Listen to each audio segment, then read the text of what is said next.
मेरा प्रश्न है कि मोक्ष की प्राप्ति कैसे होती है? पहले तो हम सबको प्रणाम करते हैं, धन्यवाद करते हैं कि अगर कोई भी वाणी सुनता होगा तभी ऐसी बात है कि ऐसी सद्भावना व्यक्ति की, उस सद्भावना को प्रणाम है, उस सद्भावना का आदर है। आप सबकी शुभ भावना से ही आज बैठे ये ले, तो जिसकी किडनी दोनों फेल हो वो कैसे कोई प्रश्नोत्तर कर सकता है? तो अब मोक्ष की जो बात है, हमें किससे मुक्त होना पहले ये बात समझना है। हम बंधे कहाँ हैं पहले ये बात समझनी, दोनों बात समझनी। जैसे कि हमें छूटना है तो हम बंधे कहाँ हैं? छूटना का होता है मोक्ष। तो मोक्ष को समझने के लिए हमें बंधन समझना पड़ेगा ना, कि हम मुक्त किससे होना चाहते हैं। ये जो आप शरीर देख रहे हो इसे स्थूल शरीर कहते हैं। जब आप अंदर मन बुद्धि चित्त अहम को देखते हो उसे सूक्ष्म शरीर कहते हैं। और जिसे आप कहते हो हमारा स्वभाव है उसे कारण शरीर कहते हैं। जो स्वभाव वो 3 गुणों से बनता है, मिश्रित, सतोगुण, रजोगुण, तमोगुण से। जैसे लोग कहते हैं हमारे स्वभाव में ऐसा नहीं है, वो कारण शरीर को लेकर बात कर रहा है। आज मेरा मन नहीं लग रहा, वो सूक्ष्म शरीर की बात कर रहा है। और जो स्थूल शरीर है वो आप जागृत अवस्था में देखते हैं। जो सूक्ष्म शरीर का बोध है वो स्वप्नावस्था में होता है। जो कारण शरीर है वो सुषुप्ति अवस्था में। आज मैं बहुत सोया, नहीं लोग कहते आज मैं बड़ा सुख पूर्वक सोया, ये बोध कौन करवा रहा है? ये कारण शरीर का। और इन तीनों का जो दृष्टा है वो आप हैं। अब पहली बात इसमें ये पकड़िए कि आप दृष्टा हैं या शरीर हैं। ईमानदारी से देखा जाए तो हम यही बोलेंगे कि हम शरीर हैं, नहीं बोलेंगे?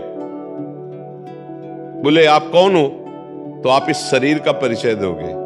हमारा नाम ये है, हम ये अमुक पद पे हैं, हम अमुक जगह के हैं, हम अमुक हैं, ऐसे यही देंगे ना। इसका मतलब है आप अपने को भूलकर इस स्थूल शरीर में तदात्म हो गए, सूक्ष्म शरीर में तदात्म हो गए, कारण शरीर में तदात्म हो गए। बहुत बढ़िया इसकी वृत्ति को आप समझ लो तो आप कभी मैं स्वभाव हूं ऐसा नहीं बोलते, मेरा स्वभाव बोलते हैं। मैं बुद्धि हूं ऐसा नहीं बोलते, आज मेरी बुद्धि काम नहीं कर रही। मतलब आप सूक्ष्म शरीर नहीं और मेरा शरीर। आज मेरा हाथ दर्द कर रहा, आज मेरा माथा दर्द, पूरे ढांचे को मेरा शरीर। तो मैं कहीं नहीं है, न कारण शरीर, न सूक्ष्म शरीर, न स्थूल शरीर, लेकिन पूरा मैं इसी में है। आज मैं ये देखना चाहता हूं, नेत्रेंद्री, मन और बुद्धि ने निर्णय किया आप अपने को भूल करके नेत्रेंद्री अपने को मान लिए, मन मान, आज तो मैं खाऊंगा, आज नहीं रुकूंगा।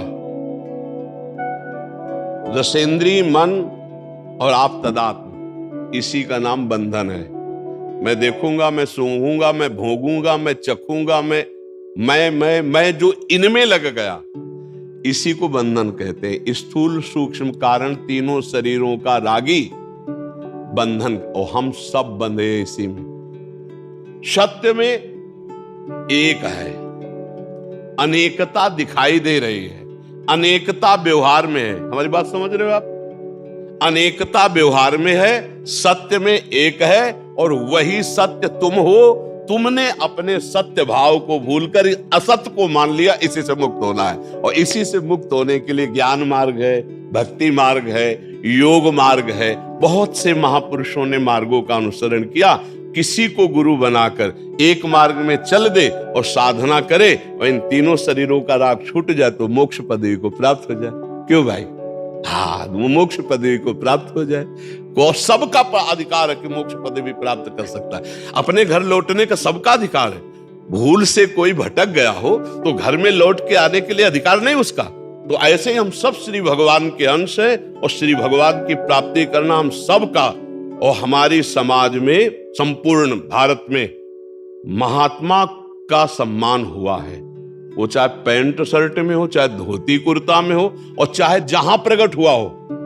आप देख लीजिए, वो जहां प्रकट हुआ है वहीं उसकी पूजा हुई और विश्व ने नमन किया है, क्योंकि ऊंचाई की पूजा है। अब वो ये वस्तुएं जो बनी हुई है, सामग्री सबकी एक है, लेकिन ऊंचाई अध्यात्म की मानी जाती है। जो अध्यात्म में ऊंचा उठ गया उसकी सबने वंदना की, सबने चरण पखारे, सबने माथा रखा है। तो उसी अध्यात्म की ऊंचाई में चढ़ने के लिए सीढ़ियां बनाई गई हैं। एक गुरु पद है और एक शिष्य पद है। तत्व में दोनों में अंतर नहीं, शरीर में दोनों में अंतर नहीं, लेकिन ऊंचाई में अंतर है। वो अध्यात्म की ऊंचाई पर है, वो अध्यात्म की ऊंचाई में चढ़ना चाहता है, इसलिए साष्टांग दंडवत करता है, हाथ जोड़कर भगवान की तरह आदर करता है। तो एक दिन जहां गुरु होते हैं वही स्थिति उसमें आ जाती है। व्यवहार में केवल भेद है, तत्व में भेद नहीं। जो तत्व का अनुभव कर लेता वही मोक्ष पद को प्राप्त होता है। समझ पा रहे भैया?